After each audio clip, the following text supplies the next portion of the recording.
Thank you. Good afternoon, everybody. It's such a pleasure to meet all of you online and to be the part of such a lovely panel and this discussion. This panel will bring to you succeeding in next decade of marketing. Apart from having creative mind and analytical mind, marketeers have always been up to date to various aspects, to changing technology, to changing marketing landscape. And this is one job which always makes you run for the best or being among the best, do innovations which is ahead of the curve, or be one among the first to do the innovation. It always puts you to a learning curve wherein you have to visualize the future and also plan things, plan business, plan revenue models, plan sales, marketing, to keep them ahead of the curve. A team which actually makes companies look good, their P&Ls look good, and really design their entire dream vision into the business plans, which looks more aspirational, desirable for the stakeholders. However, getting across to today's consumers is even more difficult than it used to be earlier.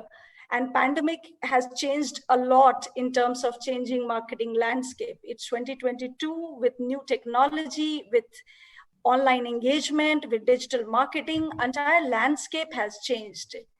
Within that, marketeers face the maximum pressure in terms of leading revenues or driving leads towards revenue.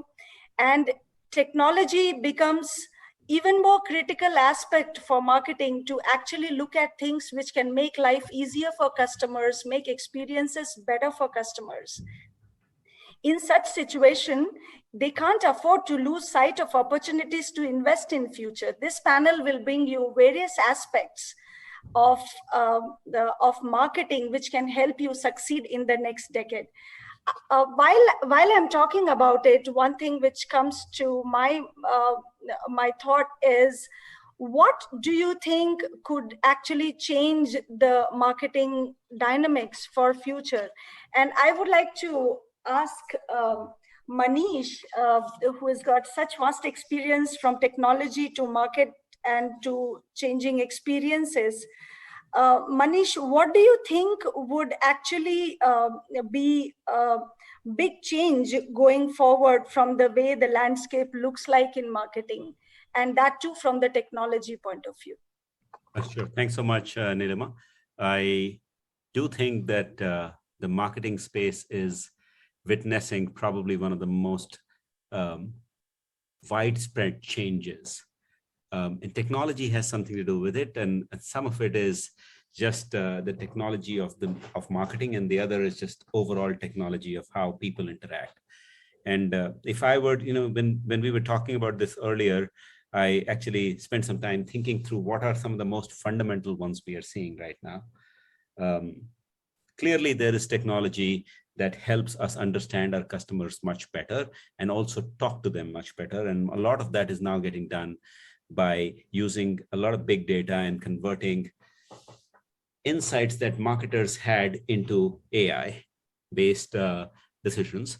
And I think our B2C friends here can talk a lot more about that, because in my previous experience, when I was actually at Quicker, we used to have so much data that we wanted to pretty much decide a lot of things on the fly and set up learning mechanisms about customers, especially things like a customer's ability to roll around the website and different channels indicates their perception of the brand and also their choice of what they want to do. So gathering data to understand a customer's propensity and then offering them stuff on the fly, which is something that used to take days and months, is being done in real time. And a lot more, I guess, some of our folks from the B2B world would say, but I would want to say the three things that I am doing in the B2B world, which is extremely important and slightly different, maybe, hopefully. In the B2B world, we have moved from thinking just about personality-based product and offering presentation to mood and time-based. So there is so much data that we have. In the B2B world, we get humongously more data about one customer than, well, data about a lot of customers. We don't have that many customers. We run into the hundreds and thousands rather than the millions and tens of millions, right? And what we are working on is actually creating customer mood index. Here is a customer who's likely to be wanting to buy something or educate themselves. And how do you provide them the content based on not just the personality, but the mood of the customer? So that's one thing that I think can and is being done by Netflixes and others quite a bit, but it's a trend that is only here to increase. The second one I would say is, we've known this for some time, is that content is king. And as marketers, instead of writing just the soft message, providing detailed advice and genuine problem-solving content is what creates respect for us. Thought leadership has been out there, but it is actually turning into genuinely like simplified to-do lists and advice on how people should do things. So explaining your product in a manner that people can use. And the third one I say is moving from celebrities to real stories. And we really don't care now as a society so much about how certain big brands who are celebrities are doing things. Of course, we certainly turn around and look at it if there's an Amitabh Bachchan on the screen or whichever celebrity, but we trust our peers who are writing reviews a lot more.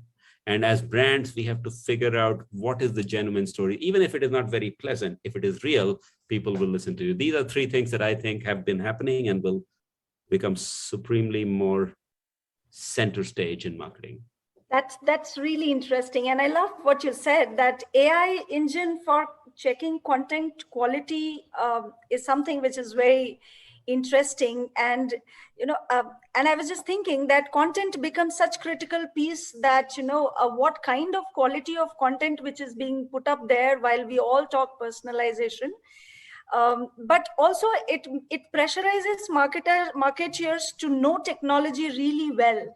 And I guess Srini is here. And Srini, AI, which we talked about, which Manish was referring to, I know that you can give some more examples on chatbots, AI. There are multiple machine and marketeers coming together, multiple things which can be done in today's world. What's your view on that? I think Manish made a very good point. And I would say that in the last 10 to 15 years, marketing and marketers have embraced technology a lot more. In fact, there was a point in time when Gartner said that CMOs would outspend CIOs in terms of adopting technology. And today the MarTech stack of any company or a brand worth its salt is a fairly involved stack, with multiple tools, etc. So while we've done that, I think we've been able to automate a lot of various aspects of marketing, whether it is advertising or customer nurturing or dynamic web and app experiences.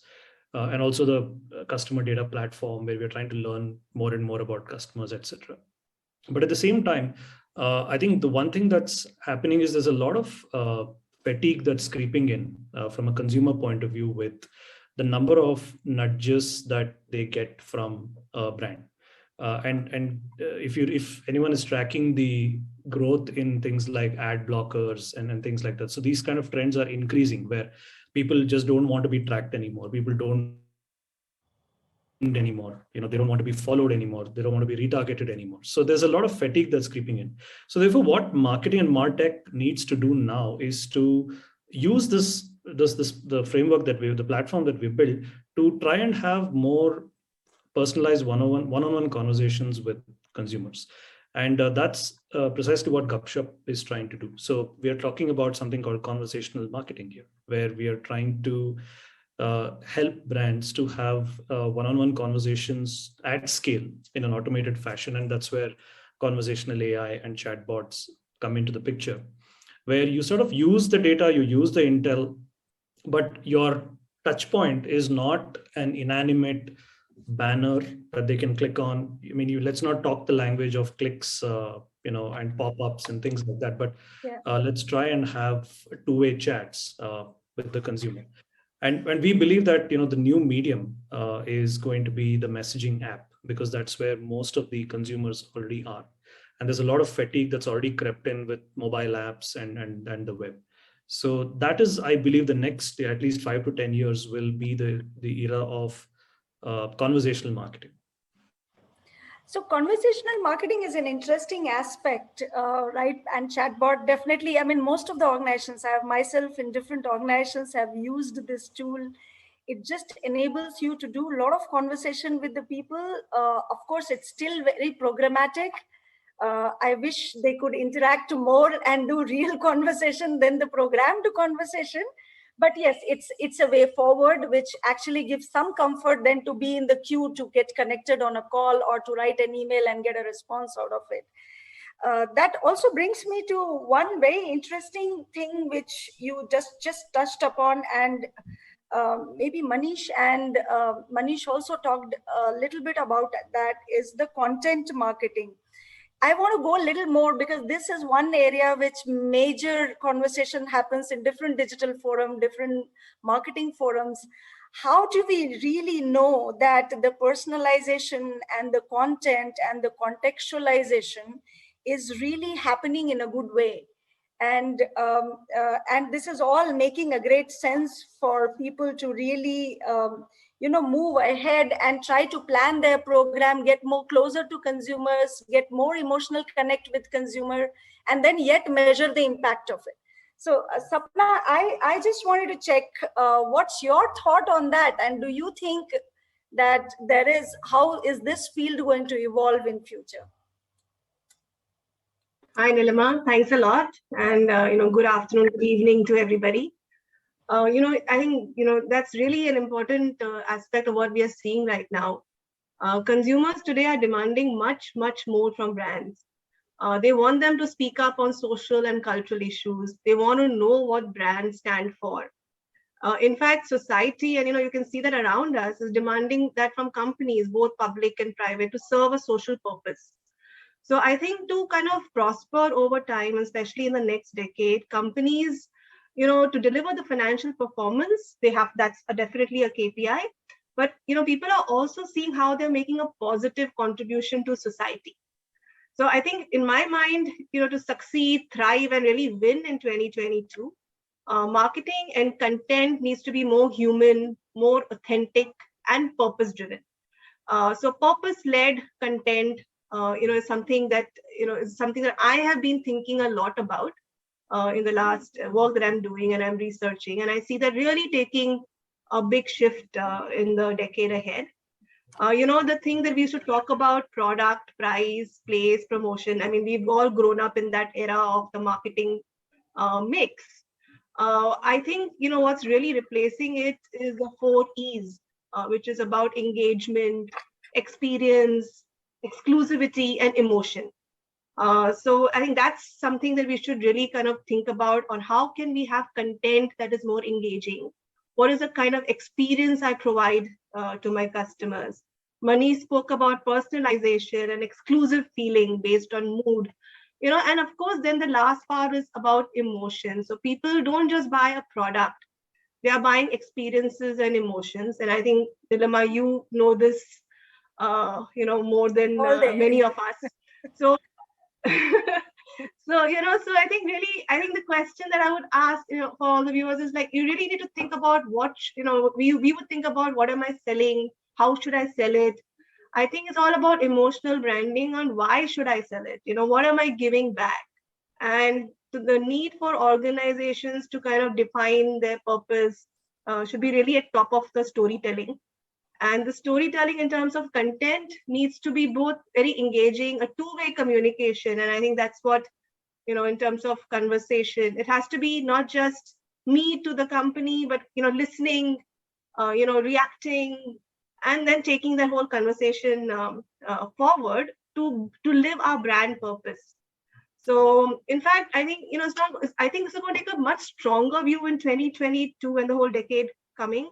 But it's already started with the whole COVID, and the role. So I come from a health insurance sector. and hospitals. So how many brands, how they reacted in this situation really kind of embedded the emotional equity and the brand equity for a long time. So that's my take on this, Neelima. No, that is so, because this is one area with a lot of programmatic. And I remember one of my examples of HP, we used to do a lot of programmatics to actually really delivering content which is very relevant at what time, at what day, and what occasion for in the customer life you deliver it. Uh, but one conversation which I felt is very relevant, and during the entire last 2 years, a lot of discussion on how's my web page looking, what is the UI, UX, the design, the complete thinking around it. Today it looks afterthought, but maybe it's well integrated into the thinking towards the personalization as well. And I'm sure, Shweta, you can throw some experience on that. How critical is the design thinking when you're thinking really personalization, contextual marketing, and visualizing the future for marketing? Thanks, Neelima. Hi, everyone. So, actually, design thinking and user-centered customer experience is not just important or critical for personalization or sending out contextual messaging or experiences, but I would take a step back. It is the center of figuring out product and innovative solutions, and that as a future marketer, it's absolutely critical to design innovative solutions and bring it out to the target user group. So let me just take a step back before I tell you more about how Freecharge has used design thinking to launch the neobanking experience, which is a holistic financial management ecosystem that we are trying to build out for our user group. Let me take a step back and first elaborate a bit on what is design thinking. So it's an iterative process. It's not a linear process. If there are 5 stages to it. The stage 1 is empathize, which is you seek to create, get a deeper understanding of the target user. The second step is to define. You define the needs, you define the problem statements of the user group that you're trying to create a solution for. And then the teams, and this is design team, product team, and marketing team put together, create sharp insights around the user group. Ideate, brainstorm, create those ideas for innovation, put out a prototype, which is step 4, which is putting out the solution, and then testing it out, right? So this particular design thinking process and UI UX has been used by Freecharge teams across design, product, marketing, and we are in fact right now in the beta phase of the new banking experience. So Empathize, the core TG or for Freecharge is young working Indians. This is a group that wants the freedom to live their own way. It is a do-it-yourself kind of user group. So for this, creating a DIY financial management ecosystem, the teams went to define their problem statements, their aspirations, their ideas, get a deeper understanding for it. That yes, this is the DIY user who's self-reliant, wants to explore, and this is evident in their choices, not just in financial management or financial planning, but be it learning, be it fitness, navigation, travel. So all these choices of categories.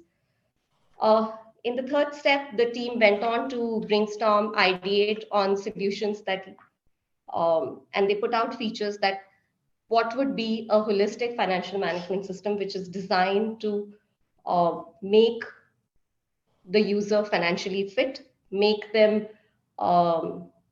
create an enabling environment so that they can figure out their goals. So goal-based savings or rewards for financial fitness, helping them manage their spends, helping them take small loans for meeting their aspirations, the entire ecosystem, right? And as I said, we are in the beta phase, so a prototype was built out. And UI UX is just the process of integrating the products, the branding, the design sensibility, the usability and the functions through this whole process. So this prototype is now being tested out. We are testing out the solutions. And like I said, it's not linear. So we are, every time now that we get feedback, the teams are going back and making the changes to the solutions. And it's very exciting. It's very dynamic. And yeah, this is, although I set out to say that this is central to a future for a future marketer, but just pointing the obvious that the future is here. So we are doing it now. So it's beautifully laid out by you, from systematic thinking to design thinking. And I love the way you started with empathize. And that's one of the biggest, I would say, principles of marketing is to empathize. And then Sapna talked about purposeful branding and marketing. I mean, and then the design thinking around that empathy. I think it's a beautiful amalgamation of emotional connect with the consumer with technology. However, with so much happening in the space of technology, it's always a challenge what's good and what's not good. And more importantly, how do I make the best use of it? And a lot of time, people like us who manage business, we ask a very bad question to all the marketeers while they're innovating is, how do I measure the return on investment and what's the impact on the business? So a lot of those technology idea, everything comes to standstill when it comes to what's the impact on the business. So here I would like to invite Anand, if he can give me some or give the audience some idea about what are the, how do I maximize really the impact of all the available technologies? Or how do I choose various technologies and how do I really make them work for me in the business? And how do I measure the impact of that? Sure. So thanks, Neelima. Very good question. I think, the role of CMO is actually changing. And I think you briefly touched on it, so did Manish, and so have been the other people, I think if the role of marketer and CMO is changing because, the consumer and the market and the category is actually changing. I think let's just look at, 2 or 3, and then we can talk in the context of, what is the role of technology and how do you measure it, across there. So one is, I think you see that there is no industry which is actually a standalone industry, actually industries are converging. So you see how, watches got subsumed or calculators got subsumed in smartphones, then came the services economy. Even now, the eyewear is actually taking part of the smartphone functionality across there. Even to some extent, there are smart contact lenses.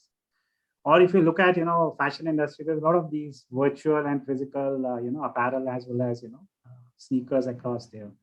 So you see that, okay, as the industries converge, there's a lot of customer data that is being actually created. And then you actually are getting, a lot of insights. Where is the industry moving? Should I actually look at my industry, for innovations and insights? Or should I look at a converging industry which is moving and getting subsumed, or 2 industries are combining across there? Things like, okay, look at the electric vehicle, for probably 100 years, the IC engine industry has been, very stable. Literally no innovation across there, or very few innovations. But here comes, the electric vehicle industry, and suddenly you start seeing digital maps, and just like you have on your smartphones. You see, music actually being played, which can be connected with Bluetooth headsets, while we are driving. So you see those kind of experiences are coming in, and therefore the question comes, how do you actually spot those trends?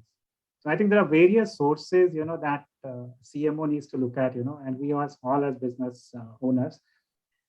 And I think gone are the days, where you have to rely on a CTO or a CIO, to actually say, okay, here it is, because CIOs are having their own challenges, in the organization. So I think marketeers have to look at and take that extra step in terms of saying, okay, I'm going to read, a lot about, what some of the consultants are saying. So you get some of those insights. You look at some of the trends from other industries. You look at, what consumers are actually changing in their life. I think Shweta talked about how it's a self-serve economy. I think no longer I as a brand need to actually spend so much effort, let's say in the top of the funnel, to drive in product awareness. Look at a lot of D2C brands. The word of mouth is actually spreading quite a lot. So can I actually create those forums and therefore technologies so that the consumers are actually being self-enabled, whether it's a brand discovery or brand consumption, or even, let's say anything related to brand, even let's say working with the brand in, let's say, a corporate social responsibility project, like we at Bata, we actually encourage the younger consumers to bring back their old shoes. And, we in return give, a new pair, to a child in need. So I think, so that's another way, to actually engage consumers and think, why should I be making the whole effort? Let's actually engage and involve consumers. I think, so some of the speakers actually talked about that, the other thing I would say is that, once you realize what are these nuances, new things that are coming, be proactive, to actually build your MarTech roadmap. And, try on something. Don't be afraid to try, and I think being in a retail or even CPG industry, you can tinker with the system. You can actually scale up a pilot and actually see whether it's working or not for you. And if it's working, how do you scale it up? So I would say that, fail fast, but learn faster, I think that approach needs to actually work. And I think while, we talked about conversational commerce, when the first wave of COVID actually hit, we also started doing WhatsApp shopping. And literally we were one of the first ones to, launch a WhatsApp shopping within 8 weeks. And it wasn't the perfect product. We launched in one city, and we actually took feedback from consumers, kept evolving it, as a proposition. So, and how do you measure it?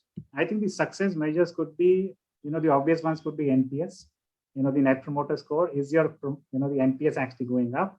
Is the CSAT actually going up? I think in the retail industry, we talk about frictionless shopping. So there are those 8-10 points at which, you try to make some of these changes and saying, can a role of technology enable the consumer to actually use this in a much more easier way? Can they do it? And, there also you actually segment and say, it's very easy for a digital native, Neelima, to actually be very comfortable in using financial instruments on a website or browse through a website. But what do you do for let's say my mom or your parents, How does a 70-year-old use a website or a smartphone or download an app, and actually they don't have credit cards? So how do you enable that journey and make the whole journey frictionless? So I think as you segment your consumers and therefore start measuring whether the CSAT is going up, and then of course, you have scores like, is your monthly active user going up? Is your cost to serve the customer is going down? I think some of those things actually start falling in place. So I think different KPIs are there at different points of the journey, but I would say, as marketeers, let's actually keep trying, what is changing from the future, No, lovely. And I mean, you covered it quite in terms of, because this is one discussion which keeps happening within the organization, in my organizations, and I'm sure in many other organizations, that there are list of ideas which comes in technology, and then there is a huge bill with it. And then how do you select which one is more apt for each and every problem? And then more importantly, you invest today, but when will you see the return out of it? So it's a great point. All the points which you said is really very relevant to this. To your point, now it brings me to one big question, and I've saved the best for Ankur. What is the technology roadmap for next 2 to 5 years? Where do we really see technology going? For marketeers, which are those which they need to keep an eye on, or really observe or experiment, or I would say learn fast, fail fast, and learn better faster? So which are those roadmaps for technology landscape? What could be your suggestion for everyone on the call?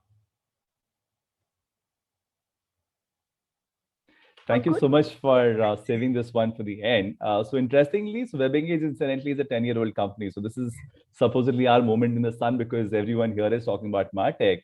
And the whole thing being, it's become center of attention now, while we've been at it for a while.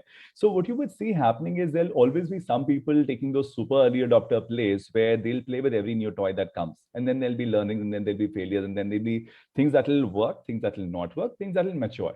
So my general view, and you are working in a universe which is the universe of a distracted customer. As we speak among speakers, as well as probably among the lot of audience, there'll be a second screen somewhere open where they'll be distracted and doing something. So the fact that was true today is to build a Parle-G or a parachute kind of brand today is not likely happening again. The audience is too fragmented. You cannot reach that guy with that kind of frequency to build that kind of brand relationship. So I appreciate what Sapna said in terms of getting that emotional, purpose-driven message out. But what likely would be a great message for Neelima might not be a great message for Shweta, might not be a great message for me, which would then mean that each of the brands would have to find that universe or that TG that resonates extremely well with that message, and then kind of rescale your ambitions. You can't possibly imagine that you'll all make super large plays. So coming back to the technology play and how it's shaping and how it's evolving, the life's come a long way in terms of the consumer's expectations. So what the consumer had seen earlier was mostly homogeneous, the same kind of ads, same kind of stuff being done by different people. Today, you have the benchmarks of the Netflixes and the Amazons, which offer a very, very different consumer experience. So this guy's going to go out and expect a similar level of experience coming in from other brands that he engages with, which then means that you have to be a bit on your toes to see what are the weapons that are available to enable a similar experience. And I heard Srini speak about conversational commerce. We now have the whole aspect around social commerce taking up very well. You have the live stream commerce happening across in China. You had $1 billion worth of sales happening in one live session, with an influencer. So these are all the things that will sound extremely tempting as CMOs and as marketers to try and experiment with. But what you need to be also sure about is, does it fit with your overall P&L play? Because most of you will want to make sure that there's a certain ROI that's expected with this exercise in a certain time frame. So my general view is, as the world evolves and while it does fast, most of these ideas will end up allowing you to crawl, walk, and run. And if you look at companies like Amazon, they've become what they are in 27 years of work. It wasn't overnight. The important thing would probably be, from my perspective, invest in that culture where agility stays intact, invest in technology partners, which are companies which are moving reasonably fast. At the same time, they'll be agile to serving your needs as they evolve. Because there's no perfect answer as to what's going to happen in 5 years. We're already everyone talking about metaverse in a very, very big way, right? So I'm sure the H&Ms are already getting up stores there. Bata might want to set up a store there as well. Is it okay to wait for a year? Maybe it's okay. It's not that big a deal if you're not there already. So I would probably want to take that fear of missing out away from marketers. You're large enough brands for the most of you, so you don't have to worry about these things as of yesterday. Of course, in a lot of cases, some digital businesses, like he said about calculators and wristwatches, are probably disrupted, but that's a change that nobody could have predicted as much. Nokia could not predict it, BlackBerry could not predict it. So those things can still happen. The black swan events will happen, but at a marketer's level, if you were to really skill yourself and invest in yourself and your team, the underlying interface between marketing and technology, or the common link essentially, is about data. And if you understand how to absorb data, how to organize data, and how to deploy data at a CMO level, that's, I think, the biggest readiness you can have for the future, because eventually all that will happen, there'll be more data coming in. Some of it will be useful, some of it will not be useful. So if you get overwhelmed by it and start absorbing everything that's coming, probably not the best idea. On the other side, if you stay lazy / complacent and not collect data, again, you're heading for a problem, because there's no way to go back and then collect that data. So if there was one thing that I would want marketers to remember, is to understand what are the data points that you have available, how can you package them, integrate them, put them together, and how can you deploy them. I think if that's something that's solved as an organization, the rest of it is all structures that will get built on top of it. Some experiments will work, some will not, and you'll keep going forward from there. No, interesting. And but tell me one more thing, which you just talked about. Do you think there are any top 3 technology which is very, very relevant, and which we have already seen, like metaverse? There's so much of conversation happening. Cryptocurrency, government themselves is trying to move towards it. Social commerce, we heard about it for such a long time, not yet fully there, but it's still at a very, very nascent stage in India. But globally, it is picking up big time. We see a glimpse of these. So which are those top 3 which you would say is the technology watch out for, which will shape the future of marketing and business? So I think from a relevance of messaging perspective, since we talk about the distracted customer, personalization of messages to the extent of what Facebook and Google have done, to that extent that, whatever data you have available, most of you will have a degree of first party data. So like you gave the example of the guest that comes to an Oberoi hotel and you know what drink he ordered the last time, you will have to utilize, maximize, deploy that level of information. Consumers expect you to know this. right? That's the whole data stack again, and personalization at one level of information. Second, in terms of the real-time deployment of this information into action, right? So I cannot, once I'm in a Bata store and there's an executive standing in front of me to probably recommend me something, he needs to know and he needs to be able to react in real time. It can't be somebody sitting in the back office and then doing something, right? So that's the second part of it. The third part of it probably would end up being around deploying AI, not for the sake of it, right? Because AI is ultimately a decision tool. You have a lot of data that you and I could manually look at and take a decision on, but it does not translate into that level of decision quality. I need to learn much faster. Incremental learnings have to come back much faster and then be deployed much faster.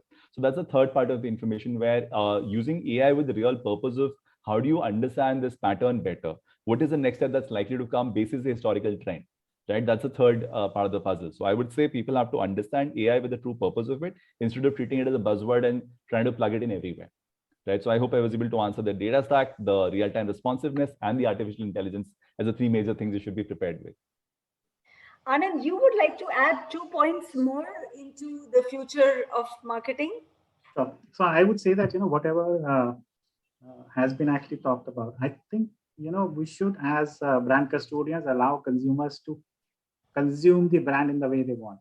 And I think whether you want to create a store on, let's say in Roblox, or, you want to engage your customers by giving them, let's say, a David Guetta concert, on Roblox, or, Metaverse.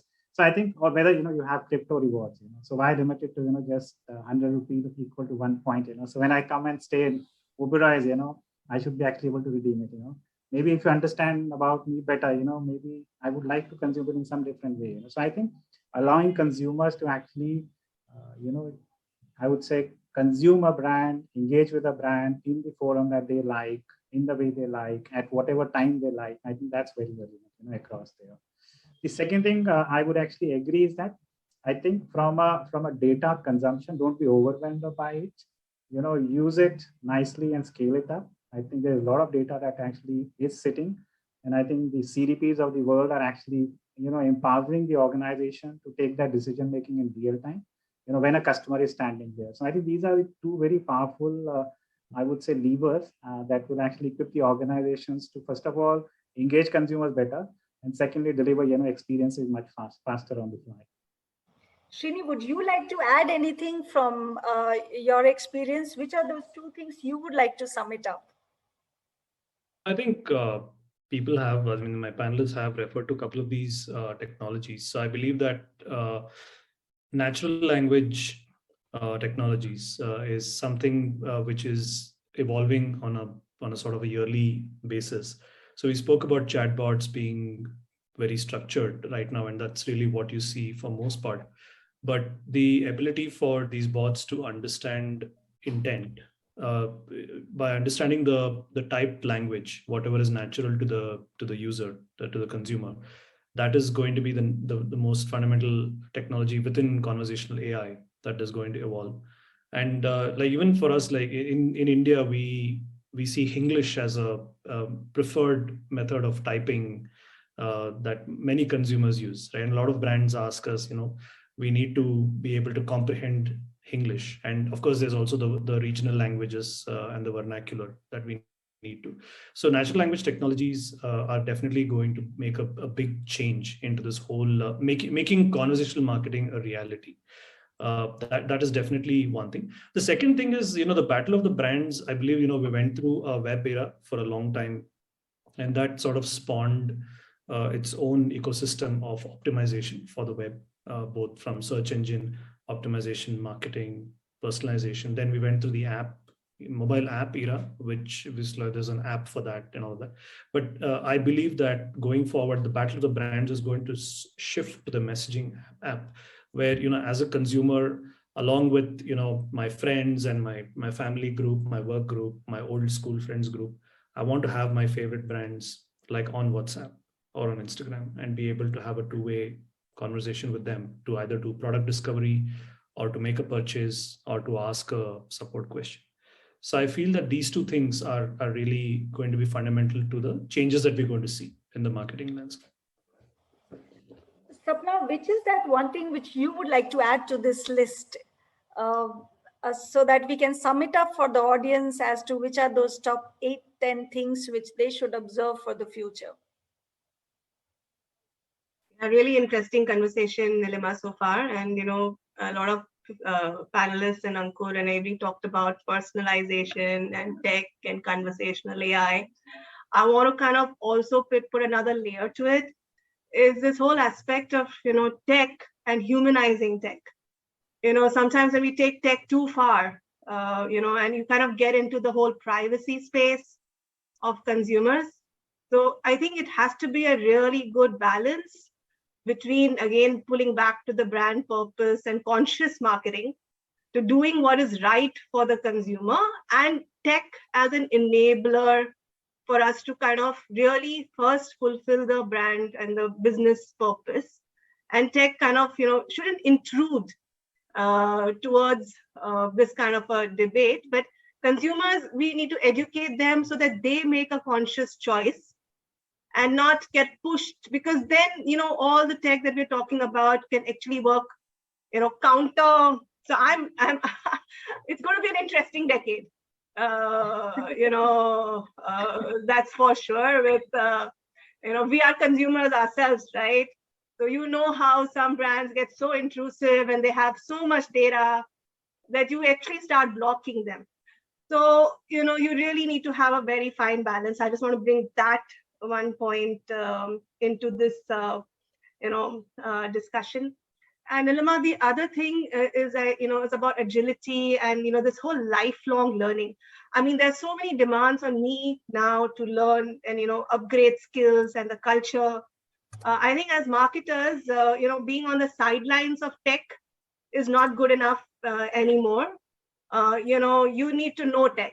And, I am learning coding, and I have the amount of tech I talk now, it's overwhelming. Sorry, there was some disturbance. So I think the other thing I want to really urge the audience is really to learn and upskill continuously. So lifelong learning, technology is not another team's function. It is the marketing team's function. Along with that, the second part of humanizing tech. So these two aspects, Neelima. That's awesome. I mean, all the points which you guys are summarizing, makes me wonder one thing, that it has to be enabled in an environment where this is all going to be acceptable.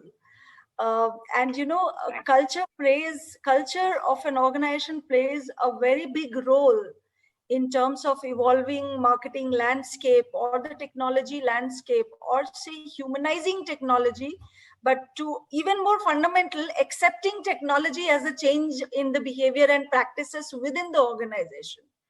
Right? I'm not asking this to any one particular speaker on the panel and experts, but I would like to know everyone's view on what should be how should people prepare their organization, or how would you prepare your teams towards the cultural change which will help people to really succeed in future with the evolving marketing landscape which we just discussed about? Any one of you who would like to go first on that? So Neelima, I would like to add the mindset shift that is required. My colleagues, panelists here, talked about the technology shift, and Sapna so rightly put across the purpose-led marketing, mindful, conscious marketing. To have a growth mindset in this decade and the next, it's the partnership between tech, product, and growth and marketing teams is absolutely critical to bring the best solution to the consumer. So since you spoke about what's the cultural change, or what's the change which is required across organizations, not just in startups, but also in traditional organizations, is strengthening this partnership between tech, design, product management, as well as growth. Yeah, that's my one takeaway for what would help in succeeding. Wonderful. Any one of you who would like to add further to the change or cultural change which is required? I'd probably add something. Yes, I was trying to note what everyone's saying, and Fabulous thoughts from everyone. And I probably kind of present this more from a company that's building a brand, like at STL, at Sterlite. Like we are building a brand that is working with other businesses. So therefore, the the culture change that at least I see is we have to look at our consumer and our consumer's consumer more than a consumer. They're actually to the point that Sapna said, they're not just consuming, they are contributing, they are communicating, they're like Srini was saying, they're having a conversation. So if you think of that just one act of buying your product or service as the act that you are marketing for, you're missing about 95% of your interaction with the customer. The customer is actually a social being. She is contributing and is interacting with you on an overall basis. Now, technology, in my view, by the way, I'm a big fan of technology and I'm not scared. I do believe people like us, nice people, are building these technologies. There are some big brothers out there.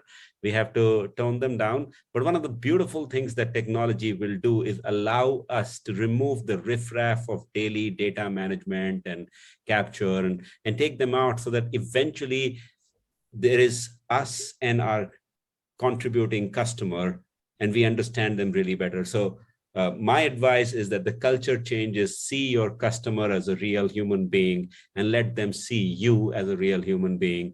Let all the other complex stuff be handled by data, AI, etc., so that real human connection happens.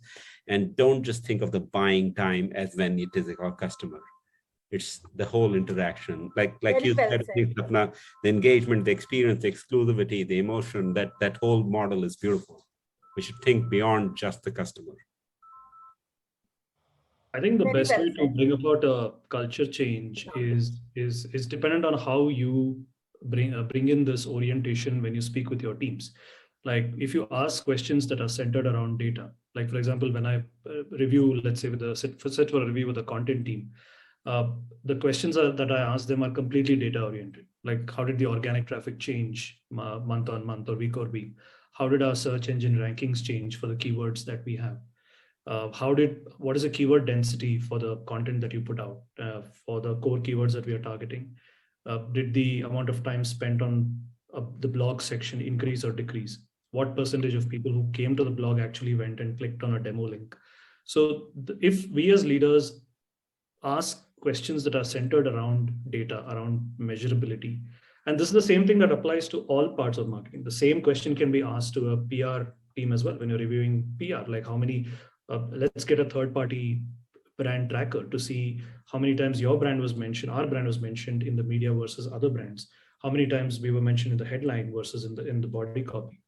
So everything that we do today is measurable, and the best way to bring about the culture change is to ask the questions of our team. So in order to answer those questions, they have to learn. They have to learn and they have to evolve. So I found that is the best way to get them to change. I'll just add here, I think, Neelima, so while in my India hat, I look after marketing and customer experience, but there's a global hat that I also have, which is Digital Innovation Lab. So, as Bata transforms itself into an omni-channel retailer, there are a lot of small pilots. And what we realized was that, culturally, each company was being run as a standalone unit and less information sharing was actually happening. By incubating ideas centrally, and the companies actually realized that, okay, if we have some funds which centrally incubates these ideas, let the ideas come from markets. And it doesn't matter, whether it will work out or it will fail, but there will be some learning. And when you are learning, you will actually sharing it on a global platform with other markets. So this culture of actually trying it out, whether it fails or works, and if it works, how do you actually quickly scale it up so that the rest of the markets in your network actually also benefit? So I think there is a huge, first of all, you need to spare some time so people actually have that time to actually try out some of the new things, put this thinking hat on. And secondly, you say, okay, no problem, I'll actually fund you. I know that from your local market budgets, you may not actually have enough. So let me fund it. But let's please share the learnings across there. So I think the culture has to be also accommodating and also in the spirit of go try it out across there. Lovely. Ankur, would you like to add something to this list of cultural change? And you would be interacting with so many organizations where you come up with new ideas of change in technology and so much of conversation around why it can't happen or why it should happen. So I think I'm actually, I like probably Srini and Shweta here, more on the digital native side. So in our case, this is not so much about change management internally, as much as it is about working with larger organizations, which are probably 50 or 100-year-old companies who have very, very set ways. They've succeeded exceptionally well. So to go to tell them that, your old ways are not going to work, obviously does not fly very well. At the same time, what we've seen happen really well is the degree of conviction that comes from the senior management levels. And that's where it percolates downwards from there. So some of this confidence and some of these bets have to be bolder from the top. It can't be that as a top level, you're still ambivalent about these changes and you expect people underneath to start being more aggressive about these bets. I've worked with Rocket Internet, and that's one of the most aggressive execution plays across the world. And their model, Anand was mentioning, is primarily test and scale. You test something, you see good results, and you ramp it up very aggressively. And these tests keep happening in multiple contexts, multiple geographies, multiple conversations. So the moment you have a data-driven orientation to these tests, and then the kind of ramp up that can happen from there, automatically things start to become more agile in nature, because you're not afraid of experimentation, you're not afraid of failures. It's an experiment. You need to find a way to scale up, right? And like a degree of measurability has been employed by Srini, the concept of OKRs, it's a pretty popular, well-known management concept now, is what we are default applying at our company now. It's not even a degree of resistance to it. People actually embrace it because we're all digital natives in that sense. So it might be harder to deploy in larger orgs, but I think it's every bit worth it. Lovely hearing. I mean, I learned so much today to discuss, and from all your, combined knowledge towards various things for audience, I would like to just summarize all the points which we discussed. We can't discuss all, I can't summarize all of them, but key takeaways. Definitely one big thing which we discussed was culture, which is bringing in change, enabling organizations, see your customer as a real human being, ask right questions. If you ask right questions, definitely will give you right answers, builds right culture within the organization. Bold from top, change from top, brings new thing in the organization.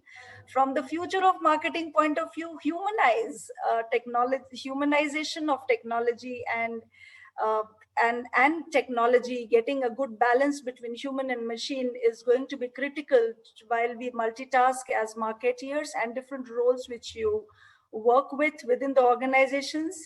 Learning and upskilling constantly is key for success for marketeers. It's also very critical to enable an environment where consumers get enough time to consume the brand.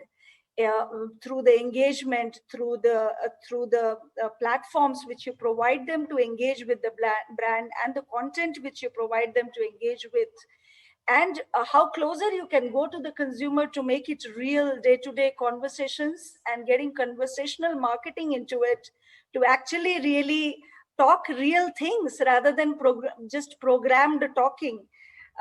And one of another interesting point which we covered in our conversation was the ability of the chatbots to really understand the intent and really do a conversation which is real to solve the problem rather than the program of 1, 2, 3 and solving only those. We also really touched about the long-term roadmap, and all of you would have taken a note of it, the design thinking, the systematic thinking. A lot got covered, and I hope it has been an exciting discussion and it would have added a lot of value to all of you. Thanks for being with all of us, and thanks to the panel to actually contribute from your real life experience and bring in your rich experience for everyone's learning. It was an absolute honor to be the moderator for this panel. Thank you. Thank you very much. Thank you. Thank you. Thank you. Thank you, Neelima. Thanks a lot.